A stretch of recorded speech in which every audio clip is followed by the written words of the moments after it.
For the next hour, we're going to be addressing what a previous panelist, Otto Scharmer, referred to as the knowing-doing gap. We know enough to get started with climate policies that accelerate the transition to clean energy, but we haven't yet overcome the political inertia and the entrenched opposition that stands in the way of meaningful policy implementation. So the question is, how can the crowd, in this case, in the form of disparate communities and constituencies, be inspired to apply the pressure that's needed to overcome this entrenched opposition? So that's what we're going to be talking about, and we're really, really lucky to have an amazing panel to do the talking. A remarkable panel made up of 3 practitioners. On my immediate left is Marshall Ganz, senior lecturer in public policy at the Harvard Kennedy School and an enormously accomplished practitioner in community organizing, from the civil rights movement to the United Farm Workers and beyond, way beyond. To Marshall's left, Kate Gordon, director of the Energy and Climate Program at Next Generation, and a longtime leader in the campaign to accelerate the transition to a clean energy economy. And to Kate's left, Bob Inglis, a Republican who represented South Carolina's 4th congressional district for 12 years in the U.S. House of Representatives, and who last year founded the Energy and Enterprise Initiative at George Mason University, dedicated to furthering climate policies that are consistent with conservative principles of free enterprise and limited government. So thanks to our panelists for making the time to be here with us. And Marshall, let's start with you. In recent years, you've been applying your knowledge of community organizing and social change to the climate issue. I've heard you speak on this before. So I'm just going to throw you a really broad question. When it comes to inspiring and mobilizing communities to influence policy and drive serious change, what have we in the environmental community been doing wrong, and what should we be doing instead? Oh boy, you get to start with that. Yeah, you get into trouble giving advice like that. So maybe I can just reflect a little bit on the context. Sure. The challenge of climate change is calling for probably one of the deepest, most radical kinds of reform required in our cultural life, in our political life, in our economic life. And one of the, I think, truths about deep reform in the United States is that given the fractured nature of our political institutions, which you don't have to look too far for evidence of, deep reform has only come really as a consequence of war, depression, social movements. Now, since we don't want to provoke war in order to deal with this, and depression is a rather drastic solution, what we can focus on is social movements. And social movements developed in the US in a particular way that as really movements of moral reform. They've been modeled, if anything, more on the movements of Great Awakening of the early 19th century that sort of guided the abolition movement and temperance movement and so forth, than conventional interest group politicking. And that's because driving a social movement takes a level of commitment, risk-taking, engagement with uncertainty that isn't business as usual. And it's understanding that social movements are distinct from interest groups on the one hand, and also distinct from fashions and fads, and that on the other hand, that they are purposeful, they're strategic, they're often raggledy, but they are purposeful and organized. And they're not simply about redistributing goods, they're often about what the nature of what is good is. So they have a cultural as well as a political and economic component. And so they're often as much about personal transformation as they are about the transformation of the world around. And I'm thinking of things like the civil rights movement, women's movement, and so forth. Now, the demands of social movement organizing are the opposite of what a lot of the environmental movement has been investing in, which has been marketing. And the notion that you could advertise your way to deep reform in the United States is actually kind of absurd.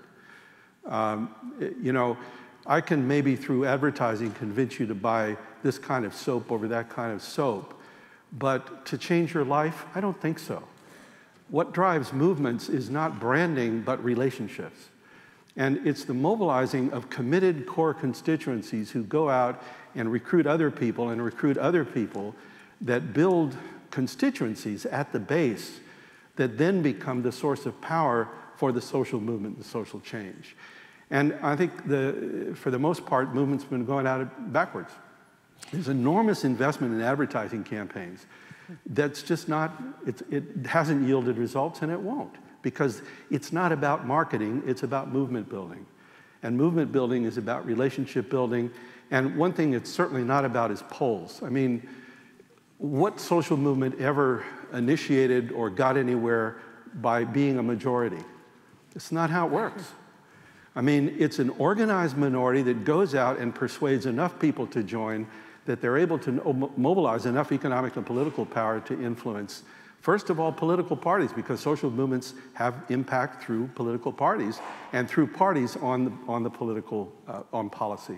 And again, look at our examples, whether it's civil rights, women's movement, or on the other hand, the conservative movement that has been remarkably successful with the same approach. Last comment is, you know, recently there was the big stir about, after Sandy Hook, Newtown, about guns. And we saw a momentary mobilization of the people who think there should be controls and limits on guns. They came up against a deep-seated organization, which was the NRA with their 13,000 local chapters all across the country. Now, you can't compensate for organization with short-term mobilization. And that's the other place the environmental movement has, trying to do these mobilizations. Gee, we'll get online and mobilize, you know, 1 million clicks. Great. 1 million clicks up, 1 million clicks down, it's gone. What is it? Organization is the difference of what happened in Egypt, for example, when the social media were so helpful in mobilizing. Great for reduce the cost, but the infrastructure wasn't built to be able to harvest the fruits of that mobilization, which went to others.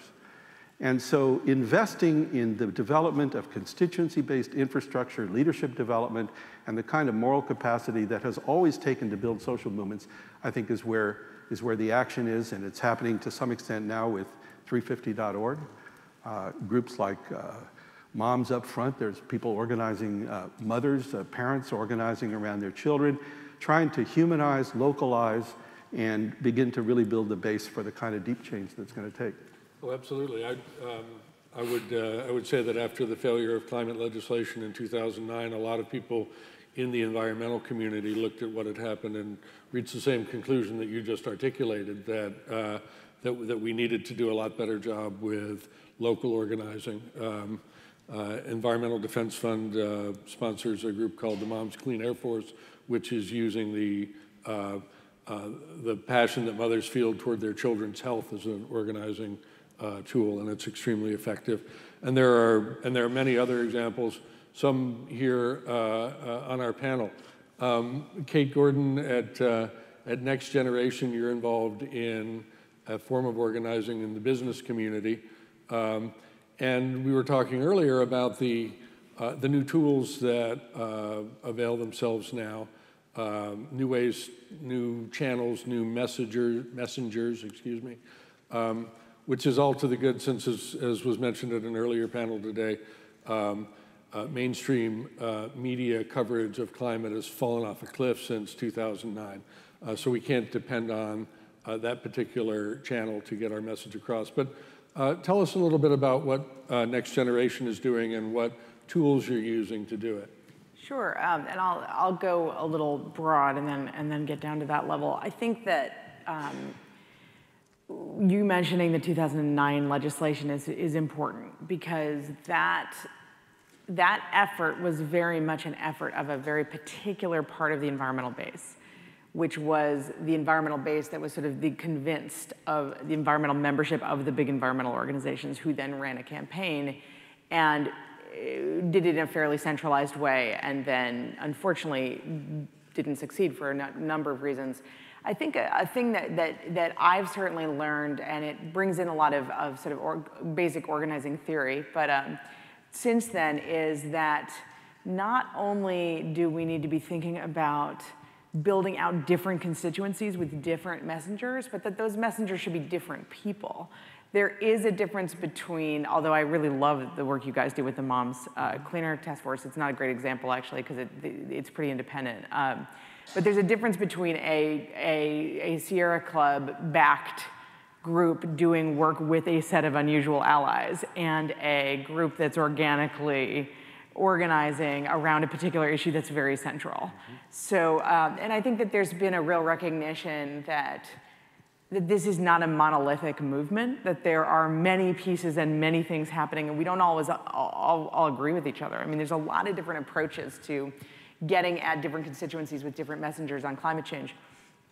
That's a space I've been in for a long time. I helped start an organization called the Apollo Alliance about 15 years ago that was really bringing together labor, business, environment, and community groups around, at the time, issues of energy transformation and clean energy transformation. It's funny, the motivations always change. Back then, it was a resource constraint and a national security conversation because we were importing so much natural gas and oil from other countries. It's interesting how the context has changed for a lot of these conversations, but the goal there really was to say, you know, you have a different conversation when you have labor and business and environment in the room than you do if you just have one of those groups in the room.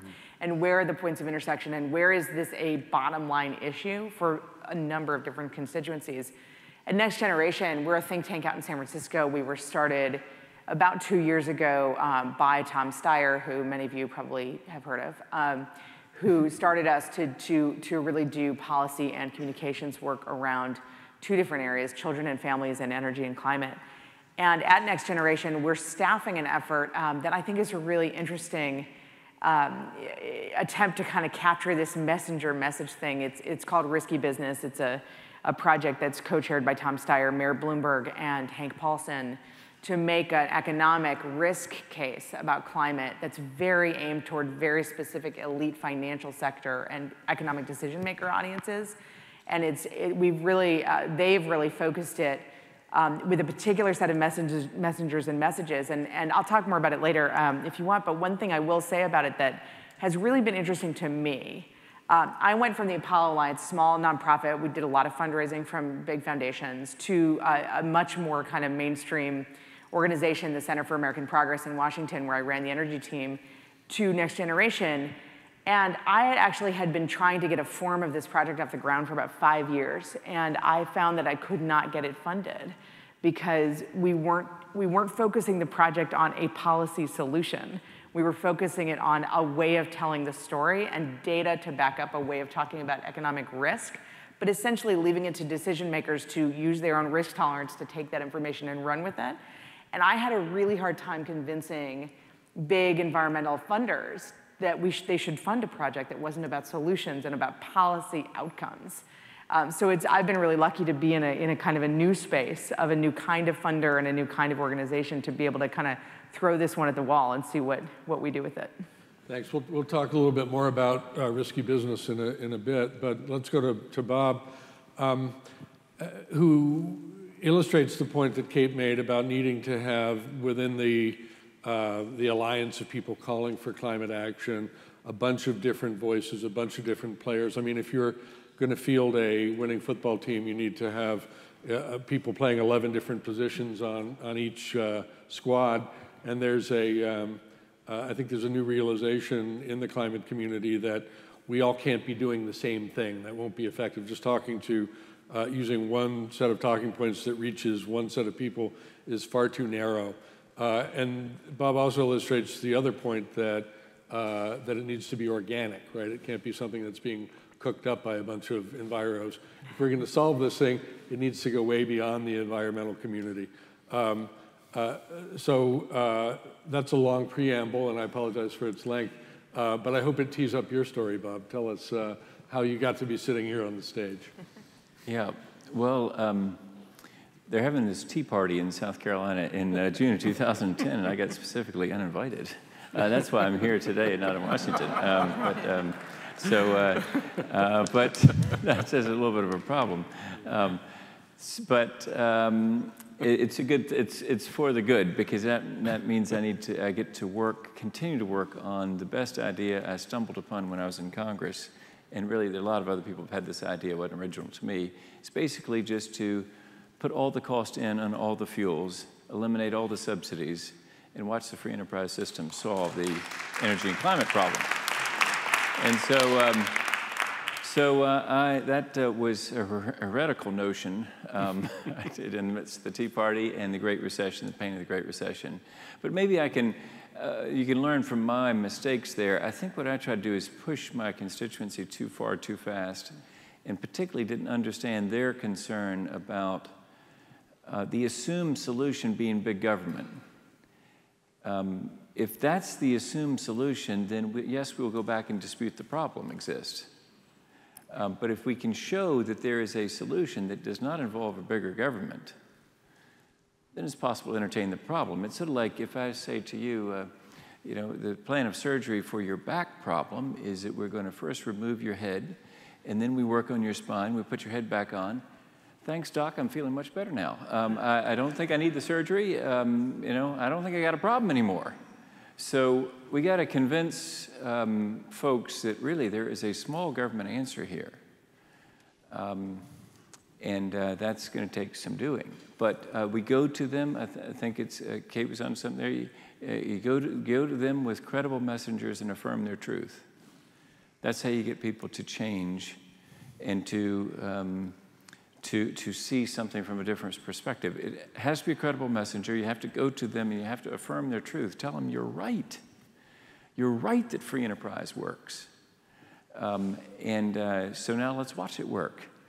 Because the thing that's holding back the challenger fuels is that the incumbents get this incredible subsidy in the form of being able to belch and burn for free without accountability.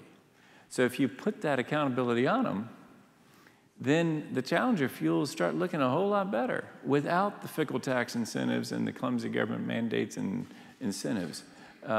Just with the free market application of the principles of free markets, that all the costs are in, all the subsidies are removed, and watch what happens. Thank you very much. I think that the affirming your truth point is so important. So I joined Environmental Defense Fund in 2011 after having been a journalist who covered the political campaigns the failed political campaign to drive comprehensive climate legislation. And I spent a lot of time in the middle of the country talking to people who had been not persuaded by the environmental message. And I would ask them, so when EDF and other groups were out there giving what they felt were data-driven, credible arguments for climate action, what did you hear? What did that sound like to you? And over and over again, I heard, well, it sounded like somebody who was trying to cram something down my throat, right, that I didn't want. Yeah.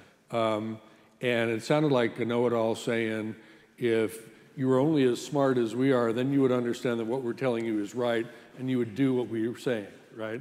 Now, and I can remember thinking, so that doesn't work too well when I try it with my daughters. I don't know why people would think it would work with anyone.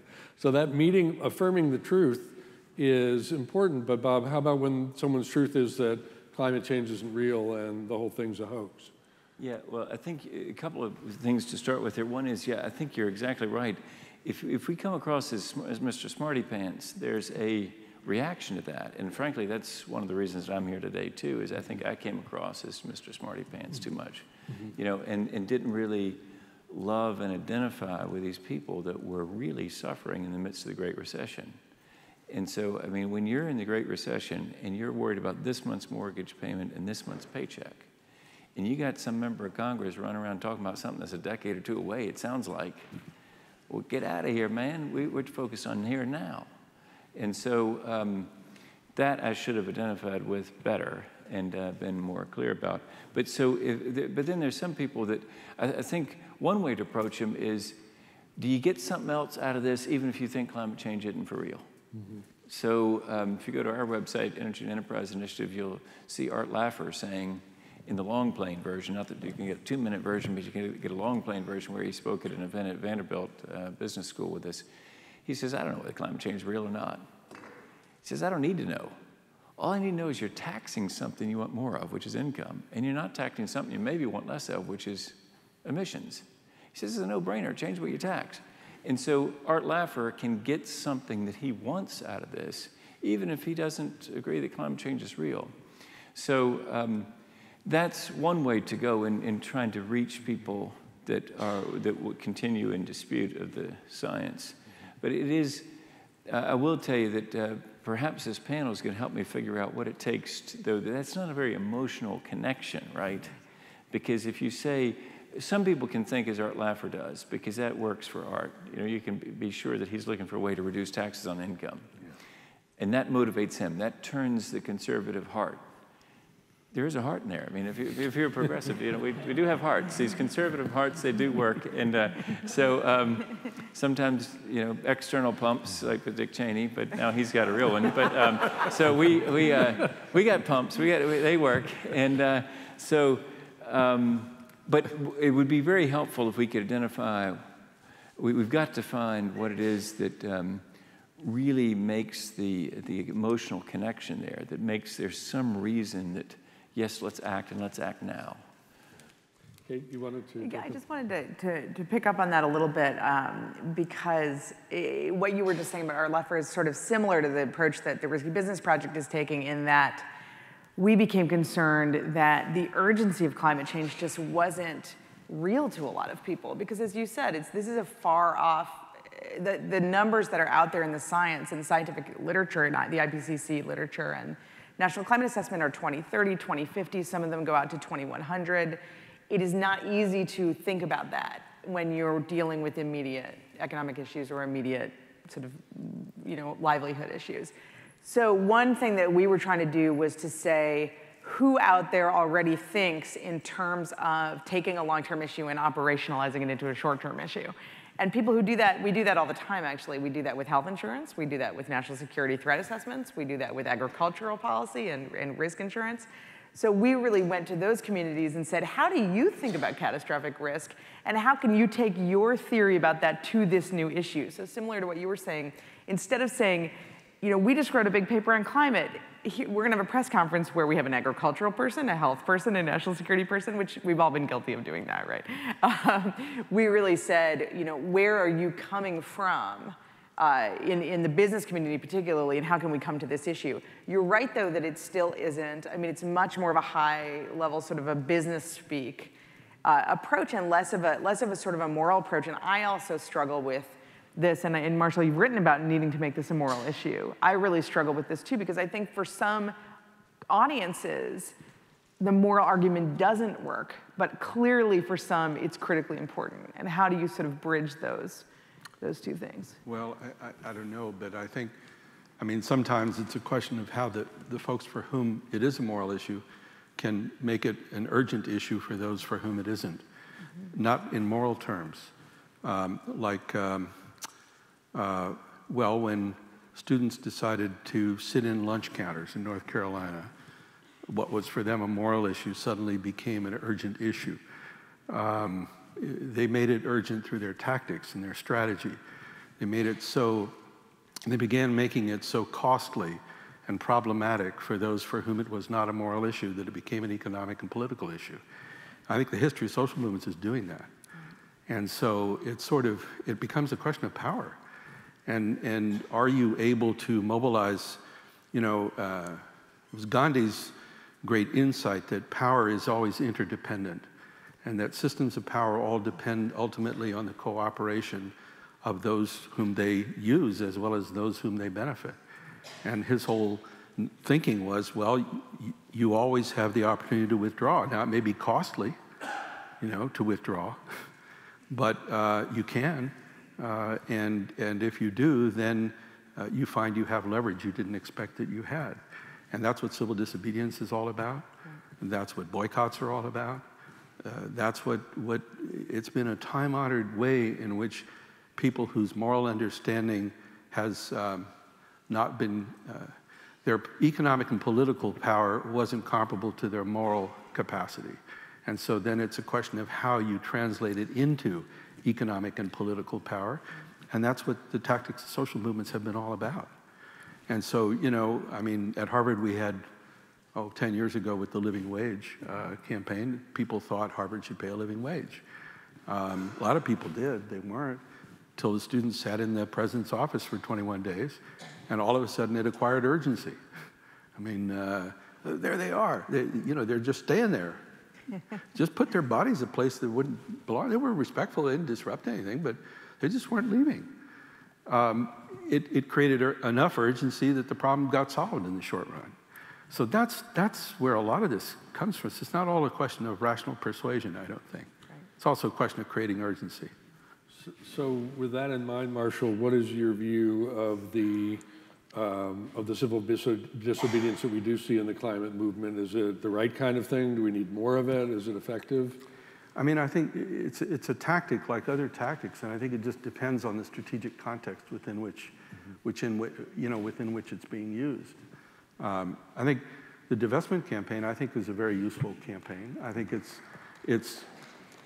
yes, you can applaud whoever's out there. Yeah. No, it's hard to see with the lights, but no, I think it's useful. It organizes an important constituency, which is young people. It identifies an important target, which is the fossil fuel industry. It leverages the influence of important institutions, which are universities. And so it's making a real contribution. But I think, you know, what tactic's appropriate in what setting really depends kind of on the strategic context. Mm-hmm. Now, with Occupy is an interesting, with Occupy, to go into a different domain. Sure. Occupy seemed to be a tactic in search of a strategy. Right. Mm-hmm. It was a very effective tactic. It changed the national discourse about economic inequality. We got the 99%, 1%, had an enormous impact that way.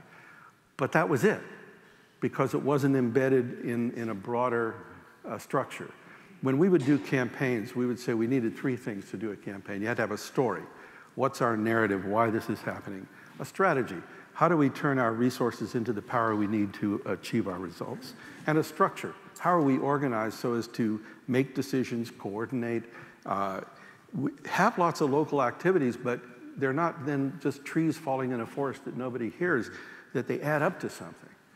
So that it's not just, it becomes a whole that's greater than the sum of the parts rather than less than the sum of the parts, which happens with too over-decentralized stuff. Mm-hmm. So, but I think these are all questions that are addressed in the moment, in the context. It strikes me that some of the policies for which the mainstream environmental community, well, we make our decisions based on what's going to have the largest impact on, for example, GHG reductions. The carbon standards for power plants being a current example would be huge, will be huge when we achieve it. It may not be the best organizing principle. Right. It doesn't have enormous symbolic resonance. Right.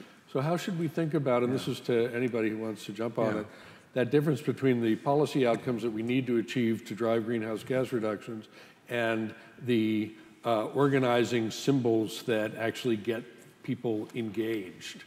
Yeah, it's a great formulation of it.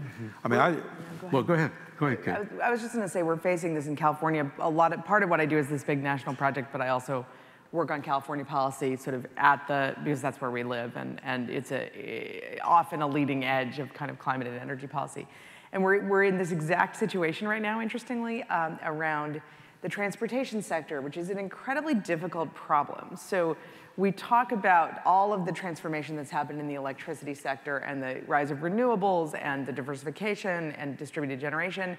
Transportation is still 93% fueled by petroleum, and most projections out to 2030 show that it'll be 91% fueled by petroleum by 2030. It's 40% of California's emissions. It's huge. So we're in this big question out there about what do we do about that? And the majority of the environmental community, for very good reasons that I wholeheartedly support, has gone toward electric vehicles, because electric vehicles are the best way to get GHG emissions down in the transportation sector when it comes to passenger cars. But what about the fact that in California, there's not a lot of support for climate and energy policy in the non-coastal, rural parts of the state where electric vehicles are simply not a practical option. Low-income consumers, mostly getting predatory loans for old cars, driving clunkers, commuting sometimes 2 or 3 hours to get to their jobs in the urban areas. That's not a practical option. So we're sort of thinking through, how do you think about policy solutions that aren't actually aimed at GHG reductions, but are aimed at bringing a whole different constituency and group of people into a conversation about using less oil, which is basically what the conversation's about. It's about, how do I get to have a car that doesn't suck up oil, that I don't have to pay 25% of my household budget for gas, that also isn't polluting the air my kids are breathing. Totally different conversation for different reasons, and it's not actually a great GHG strategy. It's a small GHG strategy, but it's a big constituency building, and I think it's a big air quality strategy, among other things. But we're facing exactly this question. No, it's really, because that's interesting, because thinking about it less from the policy side than from the organizing side, right. It's a similar question of what sorts of tactics can we use that will build constituency and that will engage people so that we become strong enough to get to the point that we can influence the other stuff. Exactly. And I mean, it's kind of like, if you think back, probably the event that kicked off the modern civil rights movement more than anything else was not Brown v. Board of Education, but was the Montgomery bus boycott. And it wasn't like, for some reason, buses were like, the whole segregation system was going to collapse based on Rosa Parks not getting up, on buses. But it turned out to be a brilliant target because it was visible, because the whole community could participate, because everybody had a resource. It didn't depend on scarce resources of a lawyer, for example. It depended on having feet. And if you had feet, you could participate by walking to work instead of getting on the bus. And so as a tactic, it was brilliant because of its visibility, because of its accessibility, and because of the way in which it built a constituency. And the first morning people got up and saw no black faces on those buses, it was like, wow, look what we did as a community. So the foundation then to go on to the next fight and the next fight, voting rights doesn't come for another 10 years. Another 10 years of building capacity through fights over public accommodations and all these sorts of things until eventually, because voting rights, everybody knew was really key, but it wasn't going to happen right away. So I think it's just another version of saying what sorts of tactics can mobilize. That's why I think one of the reasons I think the divestment's a good idea. I think it's building the power of an important constituency, focusing it and so forth. But I think it's a different way to think about it that's important. I wanted to shift just for a few minutes to the issue of how public attitudes are changing and how our jobs might be getting a little bit easier as a result of the extreme weather impacts that have been visited on so many communities around the country over the last several years. And Bob, I wanted to ask you, in these years when you've been talking to people about these issues, have you noticed a change in how folks respond to you as a result of individual experience with climate-related weather events, whether it's floods or fires or mega storms or what have you, but this panoply of extreme weather that's been hitting the country, with great intensity really since right around the time you left office. I'm not saying there's a connection, but less hot air and therefore cooled. What is that? Or the wrath of God. Yeah, that makes me think we've got. Well, I won't go into that. But I think there's three camps, and I see one of them shrinking. It's the camp that says it's total hooey nonsense. That's the camp I was in for 6 years in Congress, and I was out 6 years, and I came back for a second 6, and I had moved to the opposite end of the spectrum, which is real and human caused. Somewhere between those two camps is real and don't know why. And I think that I'm seeing people migrate from the hooey camp into the real, but we don't know why. And if you think about it, that's enough of a change for us to persuade people to venture forth on that thought that there's something up here. It doesn't have to necessarily mean they've got to come all the way to where I am, which is saying is real and human caused, and isn't that good? It's like somebody once told me, we better hope it's human caused. Right. I mean, if it is, we got a shot. If it's not, It's very good. you know, so we better hope this is human caused. And so, I see that migration, and it's encouraging. I wanted to give all three of you a chance to respond to anything that you've heard from other panelists before we go to questions from the floor. If there's a last remark you want to say, something that occurred to you as you're listening to your fellow panelists, jump in. And while you're doing that, if you guys who want to give questions can line up in front of the mics, I'll bounce back and forth between the two microphones. Marshall, or I'm sorry, Kate. Bob, just a question for Bob, just thinking about what you just said. I just read actually a really interesting article from one of your George Mason colleagues, Andy, from Mybeck, from Ed Mybeck, and Tony Laserwitz, and some others about the very interesting piece about the relationship between conservative media and faith in scientists as messengers, and sort of the more conservative media people watch, and they've proved this statistically, the less faith they have in scientific messengers.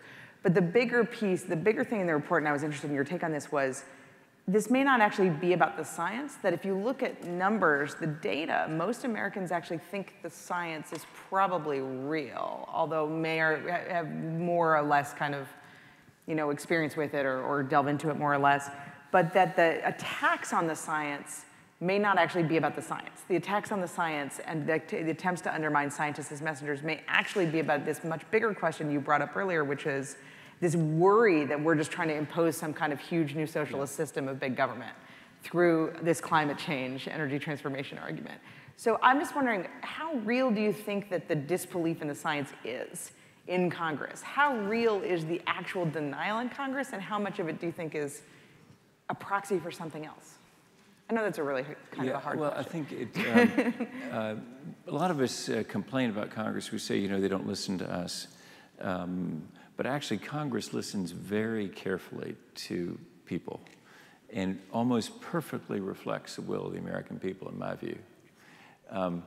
Basically, on this, it's like the deficit. You want to fix the deficit? Let's talk Social Security, Medicare, Medicaid, defense, and let's talk whether there should be more revenue. But first, in my opinion, as a conservative, let's talk about those first four things, right? Well, but don't touch my parents' Social Security and Medicare, please. And don't touch my niece's Medicaid because she's got Down syndrome and she's on Medicaid. So Congress hears that, they say, okay, gotcha. You want us to talk and do nothing. We're pretty good at that. And so we'll talk, a big game about balancing the budget, but then we won't do anything. And we're doing exactly what the people want us to do. But in climate change, same thing. We want to do something, but don't go messing with my electricity prices, my gasoline prices, and my natural gas prices. And for goodness sakes, I don't want to know the real cost of those things. I want to continue it being hidden in the healthcare system. Because if I really knew how much it costs, then that would create a lot of change, and I'm not sure I want to go through all that change. Or I don't want to be changed, I want to drive that change. And so let it come on slowly or something. So anyway, I think there's this sense that Congress is reflecting that uncertainty in their people, in their constituents. But there's also in some districts, like the one I represented, which is a very conservative district, there's some rejection of the science based on some contest between faith and science, which we can go into if you want to. But I think that can be overcome because there are ways of persuading people of faith that really this is a very important matter to take up as part of loving God and loving people. Kate, let me ask you to follow up or expand a little bit about the Risky Business initiative that you're doing, which is on some level related to the extreme weather impacts that Bob was talking about just a minute ago and I was talking about. I think there's this heightened awareness that there are risks, that risk assessment needs to be part of the conversation. A more grown-up discussion of costs now, where we have the cost of climate action, that's one bucket. The cost of climate inaction is another bucket, a much bigger one. And then the cost of climate resilience, where we need to harden ourselves from what's coming, and that has costs attached to it as well. That's a language, that kind of risk assessment and resiliency language that business can understand, and it seems to me that's the language that you're speaking with this initiative.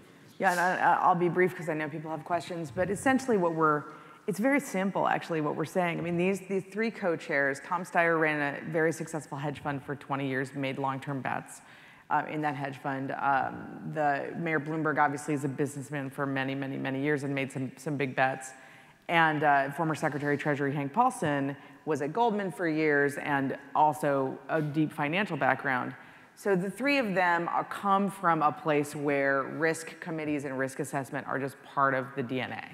You don't make investments without knowing what the risk of the investment is over the long term. So essentially all we're asking with this project, and those three are the co-chairs, we have a risk committee underneath them, is if we had a risk committee for the United States, what would they tell us? And so we're asking that question. We're doing a big engagement campaign with those messengers around that question, but we're also doing a very intense and independent economic analysis of that question. So we've contracted out a group that has its own peer review board that's doing a real deep dive into the question of how do you quantify the economic risk we're taking on as a country. Importantly, we are not doing a cost-benefit analysis. So we are not saying what's the cost of inaction versus the cost of specific solutions. We are literally just doing what you would do in a normal risk assessment. We're looking at catastrophic risk tails, long tail scenario planning out into 2100, but also all the decades in between. And we're saying, what is the potential catastrophic risk we're facing in particular sectors and regions of the economy in the United States only?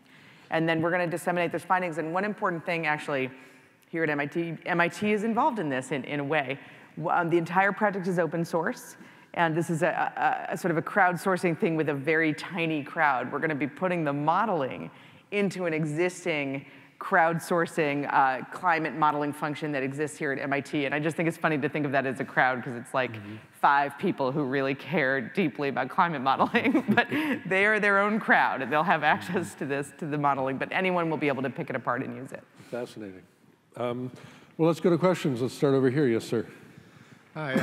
Anybody could answer this. I'd be interested in your reaction to this. So I've observed that there's not agreement sometimes. Why do we have a situation where fracking is lowering the cost of gas and having a measurable impact on emissions because it's replacing coal, but there's organized opposition to it? And this isn't just true in the United States, it's true all over the world, maybe even more so outside. Why do you think that happens? Who wants to take it? You might want to answer that, Eric. I mean, fracking is weird because the numbers are really strange because the American public is basically for natural gas and opposed to fracking, but fracking, of course, is a technique to get natural gas. So it's hard to reconcile those two things. I think it partly comes down to what your goal is. I mean, there's a climate answer and there's a land and water answer, and they're two different things. So opposition to fracking has really been driven by local communities, often ones that didn't have firsthand experience with intensive energy production, and then saw the well pads come in, especially in the early years before states had regulations in place. Not that they have great ones now, but there was a time when some states had very little in the way of regulation.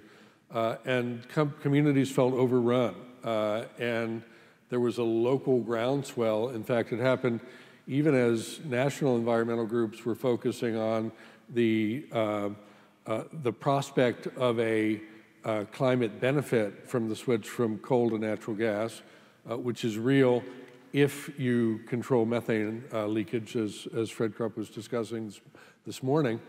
But that global concern didn't matter a hill of beans to local folks who saw their air, their water, and their quality of life being eroded. And so that's where the fracking opposition came from. It is easy to be in favor of reducing greenhouse gas emissions by transitioning from coal to natural gas if you don't have a well pad in your neighbor's yard Your neighbor may be getting rich off it, but what you're getting is noxious fumes and fears for the safety of your groundwater. The fact is we need to do both. We have to protect local communities. We've got to get the rules right to protect people where there is fracking. We've got to stipulate that there are places that should not be fracked. We have to protect the rights of communities to make decisions about natural gas development and preserve their traditional zoning rights. And we have to get it right on the climate issue. We've got to make sure that we're not leaking so much methane from the natural gas supply chain that the potential good that could come from switching from coal to gas is undone. So we need to do all that. And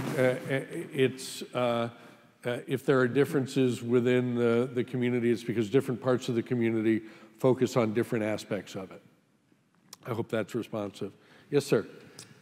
I have a question based on something that Bob brought up, but I'd love to hear an answer from any or all of you. And Bob, you brought up the idea of credible messengers and the need for credible messengers to reach sort of that disengaged or disinterested middle right now. And I'm wondering, who do you think those credible messengers are, and how do we engage enough of them?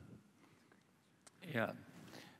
Well, it's people that that share the truth, of course. I mean, if you're going to go to, after 12 years in Congress, I came to the very sad conclusion that human beings really are tribal. And a lot of times that's really unfortunate. In fact, a lot of our troubles arise from the tribal conflict. And so the challenge is finding somebody that really understands and can speak the language, right? So for example, in that fracking question, I mean, this might shock some in the audience. The way I answer that question is, great thing, fabulous. Human ingenuity creates this new technology. We get an expansion of supply. The price drops relative to coal. We clean up the air. Great, proves our point. Next question is what we'd say to a conservative audience. But you know, if you don't share that kind of view, then you know it's a harder question to answer.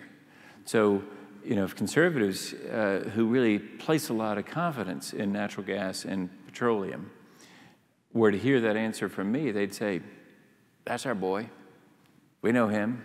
He knows us, and now we can speak the same language." So it's. There are others. I mean, I'm not the only one that can do that. There are a lot of other people that can do that. I think what's very interesting about what Kate's talking about is that if you get another example of this is the people you just mentioned, you know, those leading business folks can really validate this message that free enterprise has an answer here. And the smart money is already moving. And if you get that word percolating on the street, you know that, yo, watch those investments you're making, because have you thought through the carbon footprint of that company you're thinking about putting a long-term money in? Because if they can't show a declining carbon footprint, what's going to happen when society decides to price carbon? And so when the smart money starts moving that way, that has a real educational impact on people. And a validation. What we need is we try to reach conservatives, those kind of validators. I mean, Hank Paulson has obviously been very successful at these things. And so smart money sends a very important signal. There's a validator for you. So, although he got me in trouble on TARP, but I'll forgive him. You know, that'll never be forgiven by the Tea Party, by the way. But yeah, I mean, wouldn't the panelists agree that it would be a lot easier to organize a movement for cheaper, cleaner, safer, unlimited energy than what seems to be talked about by at least Mr. Inglis, which is more expensive energy, which is never going to be popular? It seems to me part of the thing that we need to do is inform the public that there are cheaper alternatives, but the government, preferably, has to fund research on them. And since we are talking about doing as well as talking at this conference, I just want to inform people that we are circulating an open letter on fusion funding, which is talking about expanding funding to get to fusion much quicker and much cheaper. which has been signed by 30 scientists from 15 countries, including one here at MIT. So if people are interested in participating in that effort to change policy, they should sign one of these things. But I'd like a response.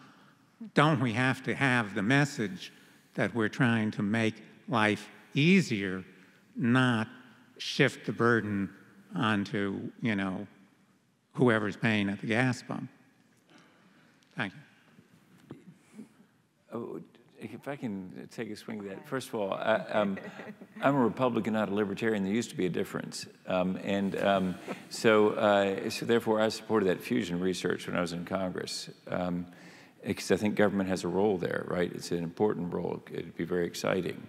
And even if we move to distributed energy, still we want the reliability of a grid. And so if fusion worked, wow, what a great way to power the grid for that reliability aspect. You know, so you flip the switch, the lights actually come on if the sun isn't shining at the moment. But you're right, too, that what we've got is a tough sales job, right? It's like this. We say, Kate's running for Congress. So we say, Kate, here's what you do. You go out there and you say, here's what my plan. We're going to make your electricity more expensive. We're going to make your gasoline more expensive and your natural gas more expensive. Vote Kate Gordon for Congress. And, you know, it doesn't go over too well. But if Kate is Art Laffer and I, then what she can start with is, first, we're going to cut your taxes. We're going to cut your taxes on income, because we're the only people, Energy and Enterprise Initiative is the only people I know in Washington, D.C. right now talking about a tax cut. Heritage Foundation isn't bold enough to be talking about a tax cut. We're talking about a tax cut. We want to cut your income taxes. And then, since we're conservatives, we don't want to blow a hole in the budget. We're going to replace it with a carbon tax, replace that revenue. So we're going to change what we tax. And the result, then you can start. But that is, the problem with that is you have to have a 15-minute conversation. And that's really hard. But, you know, I'm encouraged by something Marshall said. I mean, this isn't all ad-driven. It's, you got to have a deep conversation. That's a big change to actually pay the actual cost of energy. Because here's the truth that I would affirm for any conservative in the room is, unless Milton Friedman was wrong in the title of his book in 1975, There's No Such Thing as a Free Lunch, we are currently paying the entirety of the cost of the energy we consume, just not at the meter. If we paid at the meter, we paid at the pump, we'd realize how dear it is, and we'd be innovating. But the incumbent fuels get to hide behind all all those hidden costs, and so we don't see the actual cost. If you put it on the meter and put it on the pump, no government sedan rolling by would be needed to tell me what to do. I'd do it myself, because I'd have a price signal. That's what conservatives really deeply believe. Now, the question, Marshall, is whether we can get through to that deep belief, because that is what conservatives believe. Thanks. Yes, sir. I was really struck by something that you said, Eric, about when you were going around the country and you talked to people, and what they would say was that, you know, the environmental movement occurred to them as sort of smarty pants people coming and telling them that they were stupid if they didn't believe the science, and they were stupid if they didn't go buy in with the policy. So then, obviously, they should buy into the policy. And you sort of acknowledged something similar. I mean, this has been an emphasis of my work, and I think it's a really strong phenomenon. I think there's a really interesting layering where conservatives, you know, care about future generations. They care that their future generations are free from government domination, right? And if what you're worried about is the government coming and telling you what to do, elites in Washington or somewhere coming and telling you what to do, an environmentalist coming and telling you what to think and do in a one-on-one conversation perfectly replicates your worst fear about what would happen on the policy stage. So you know, Marshall, you said that movements have to involve a sense of an aspect of personal transformation, and I think that's actually the most critical personal transformation on the part of the environmental movement, is to move away from the sort of certainty and dogmatism to, yeah, there is some uncertainty in science, and that's okay. It's a risk mitigation problem.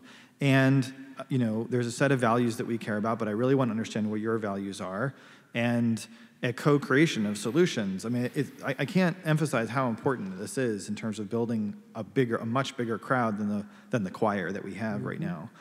But the thing that is sort of sticking in my craw a little bit is, Bob, what you've been saying, this idea that, okay, we're not paying the full cost, and so there's this subsidy, and a free market would not have that subsidy. So far, you've got my, if I'm got my conservative hat on, like, I'm with you, but then your answer is a carbon tax or a cap and trade system or some other way of internalizing the externalities, and all of a sudden now you're talking about a big new government bureaucracy that's going to come tell the small business owner, gas station or something, how to price their stuff. And doesn't that just sort of raise those same worries about government and a new government program and a new government tracking and measurement and taxing system that conservatives are always going to be terrified about? Yeah, you're right that in the wreckage of cap and trade, which I voted against, by the way, I thought it was hopelessly complicated, embarrassing the free allocations for the well-connected, decimated American manufacturing, and a massive tax increase. Other than that, it's a fine bill. So I voted against the thing. And in the wreckage of that, we got to clear that wreckage first before we can introduce the much cleaner concept of a revenue neutral, which is government speak for we're going to give you a tax cut on income, a revenue neutral carbon tax. It has to be presented as a completely different idea that is actually a conservative idea, that is the recognition of negative externalities. Do you get traction with that idea among base conservatives? Yes, yes, especially young conservatives. Now, people that are still sort of stuck fighting that last war, are still upset about cap and trade. And I realize it's probably upset some people in the audience who want to resuscitate cap and trade, but I would say to you, that is a resurrection, not a resuscitation, and that's a bigger miracle, because that thing is graveyard dead. We got to find a completely different approach, and then convince people it's quite different. And it really does fit with the smart money, and it does fit with the people who are making a living at this. The definition of sustainability we use at the Energy Enterprise Initiative is this: sustainability means making a profit. If you can make a profit, it's sustainable. If you can't, it's not. That's what I learned from a recycler in Spartanburg, South Carolina. And so when conservatives hear that, they say, attaboy, now you're thinking real world. Don't come to me with some altruistic thinking, because we know your altruism will last only as long as your sugar daddy lasts. When the sugar daddy wears out, you're not going to be altruistic. So we got to have it so that there's a profit-driven thing that actually works. Then conservatives can say, now you're talking. Now you're talking something that works in my small business. I got to make a profit in order to be sustainable here. Yes, sir. A comment on this. Carl Pope, late of the Sierra Club, was at Harvard on Monday, and he talked about OPEC being a tax on the order of $280 per ton of carbon from the extra rents that they collect by being a cartel. Marshall mentioned Gandhi, and over the last few years I've been reading a lot about Gandhian economics, and I think we have it backwards. We look at Gandhi and we think in terms of the political demonstrations.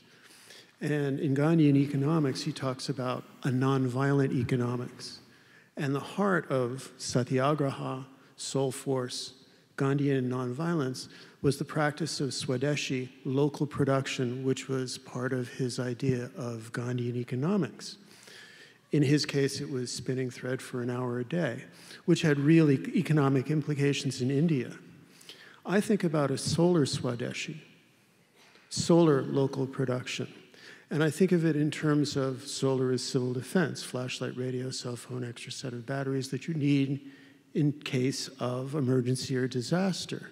With resilience, with what we've seen recently, that idea of a solar civil defense can even appeal to a doomsday prepper.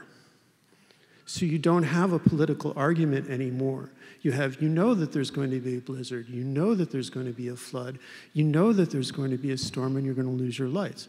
Why don't you have a solar system that you can deal with that? And oh, by the way, what you use for emergency is entry level for 1.4 billion people around the world who don't have access to electricity now. Can we couple those so that we raise the bottom billion at the same time We enhance our own security. There are a variety of different ways of speaking about this stuff which don't bring in all the shibboleths of climate change. And I think resilience, solar civil defense, all of these kinds of things have a way of doing that. And the idea of local production, Swadeshi, and daily practice is something that is very politically powerful. And I appreciate any comments. Good comment. Anybody want to? I didn't necessarily hear a question. I think it's very interesting. I think I'd like to hear from more folks. Absolutely. Yeah. Okay. Thanks for your comment. I appreciate it. We all do. Yes, sir. Yeah, this is addressed to Marshall.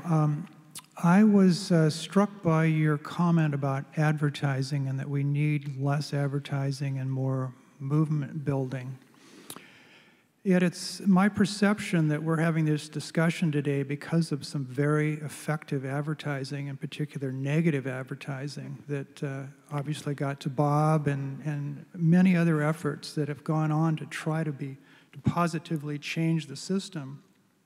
Yet because of very effective negative advertising, such efforts have been vilified and basically put on neutral. At least that's my perception.